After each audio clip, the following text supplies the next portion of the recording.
The story I'm about to tell is kind of a recollection of my own memory of how it was described when it happened, but this did involve somebody that I did go to school with, and I do want to share that story with you all tonight. In a small town that is on the west side of Tennessee, right outside Memphis, is a town called Munford, and there we have Munford High School, where I went to high school, and where I went to high school with another guy who was called Jacob Brown.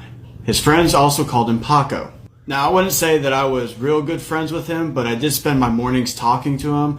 You know, when you're clustered together in the gym before you actually go to your classrooms or your homeroom.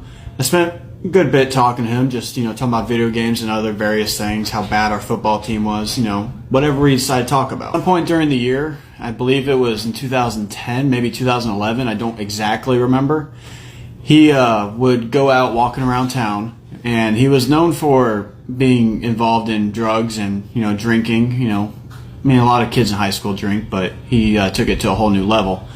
But he would be walking around town one night, and suddenly he decided he needed to use the bathroom. So Paco would go up to a random house, and he would knock on the door and ask if he could use their bathroom. After some hesitation, this couple would let him in to use his bathroom, and he would leave without anything happening.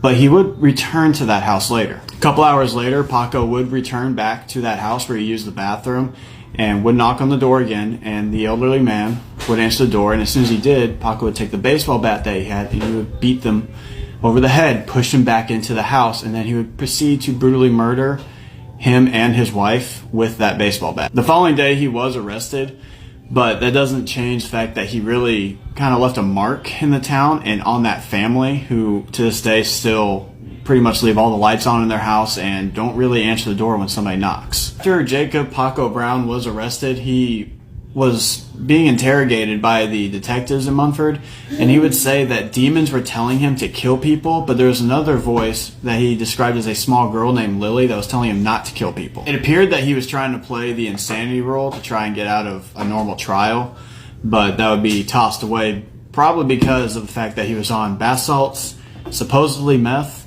and he was also drunk and possibly under the influences of marijuana also.